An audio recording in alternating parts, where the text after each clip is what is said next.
कार्तिक मास के कृष्ण पक्ष की चंद्रोदय व्यापिनी चतुर्थी के दिन करवा चौथ का व्रत किया जाता है।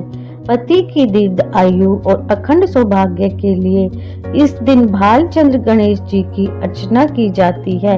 करवा चौथ में गणेश चतुर्थी के व्रत की तरह दिन भर उपवास रखकर रात में चंद्रमा को अर्घ्य देने के बाद ही भोजन या फलाहार का विधान है। यह व्रत सौभाग्यवती महिलाएं अपने परिवार की परंपरा के अनुसार करती हैं। करवा चौथ पर चंद्र दर्शन से पहले व्रत की कहानी पढ़ी जाती है। कुछ लोग व्रत की कथा दोपहर 12 बजे के बाद पढ़ लेते हैं और कुछ लोग व्रत की कथा शाम को चंद्र दर्शन से पहले। करवा चौथ की कथा बहुत समय पहले की बात है। एक साहूकार के 7 बेटे और उसकी एक बहन करवा थी। सभी सातों भाई अपनी बहन से बहुत प्यार करते थे, यहाँ तक कि वे पहले उसे खाना खिलाते और बाद में स्वयं खाते। एक बार उनकी बहन ससुराल से मायके आई हुई थी। शाम को भाई जब अपना व्यापार व्यवसाय बंद कर घर आए तो देखा उनकी बहन बहुत व्याकुल थी। सभी भाई खाना खाने बैठे और अपनी बहन से भी खाने का आग्रह करने लगे, लेकिन बहन ने बताया कि आज करवा चौथ का निर्जल उपवास है और वह खाना सिर्फ चंद्रमा को देखकर, उसे अर्घ्य देकर ही खा सकती है, क्योंकि चंद्रमा अभी नहीं निकला है। इसीलिए वह भूख प्यास से व्याकुल हो उठी है। सबसे छोटे भाई को अपनी बहन की हालत देखी नहीं जाती और वह दूर पीपल के पेड़ पर एक दीपक जलाकर चलनी से ओट कर देता है। दूर से देखने पर ऐसा प्रतीत होता है कि चतुर्थी का चांद उदित हो रहा है।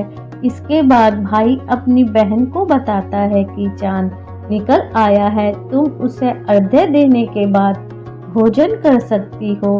बहन खुशी के मारे सीढ़ियों पर चढ़कर चांद को देखती है, उसे अर्घ्य देकर खाना खाने बैठ जाती है।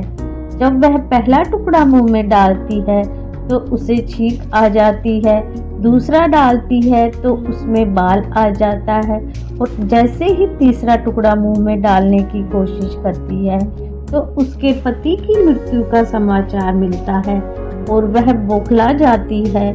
उसकी भाभी उसे सच्चाई से अवगत कराती है कि उसके साथ क्या हुआ और करवा चौथ का व्रत गलत तरीके से टूटने के कारण देवता उससे नाराज हो गए।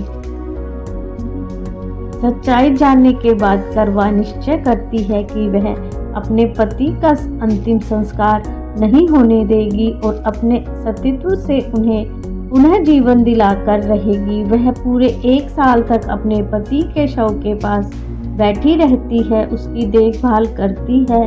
उसके ऊपर उगने वाली सुई नुमा घास को वह एकत्रित करती है। 1 साल बाद फिर करवा चौथ का दिन आता है। सभी भाभियां करवा चौथ का व्रत रखती हैं। जब भाभियां उसे आशीर्वाद देने लगती हैं तो वह प्रत्येक भाभी से यम सुई ले लो, पिए सुई दे दो, मुझे भी अपनी जैसी सुहागिन बना दो, ऐसा आग्रह करती है। लेकिन हर बार भाभी उसे अगली भाभी से आग्रह करने का कह के चली जाती है। इस प्रकार जब छठे नंबर की भाभी आती है तो करवा उससे भी यही बात दोहराती है। यह भाभी उसे बताती है कि चूंकि सबसे छोटे भाई की वजह से उसका व्रत टूटा था, अतः उसकी पत्नी में ही शक्ति है कि वह तुम्हारे पति को दोबारा जीवित कर सकती है। इसलिए जब वह आए तब तुम उसे पकड़ लेना और जब तक वह तुम्हारे पति को जिंदा ना करे उसे नहीं छोड़ना। और ऐसा कहकर वह चली जाती है। सबसे अंत में छोटी भाभी आती है। करवा उससे भी सुहागिन बनने का आग्रह करती है, लेकिन वह टाल मटोली करने लगती है। इसे देखकर करवा उन्हें जोर से पकड़ लेती है और अपने सुहाग को जिंदा करने के लिए कहती है। भाभी उससे छुड़ाने के लिए नोचती है, खसोटती है, लेकिन करवा नहीं छोड़ती। अंत में उसकी तपस्या को देखकर भाभी पसीज जाती है और अपनी छोटी उंगली को चीरकर उसमें से अमृत उसके पति के मुंह में डाल देती है। करवा का पति तुरंत श्री गणेश कहता हुआ उठ बैठता है। इस प्रकार प्रभु कृपा से उसकी छोटी भाभी के माध्यम से करवा को अपना सुहाग वापस मिल जाता है। हे श्री गणेश, हे माँ गौरी, जिस प्रकार करवा को चिर सुहागन का वरदान आपसे मिला है, वैसा ही सब सुहागिनों को मिले। वीडियो को लाइक शेयर करें, चैनल को सब्सक्राइब करें, कमेंट बॉक्स में जय करवा माता अवश्य लिखें। Thank you for watching. Happy करवा चौथ।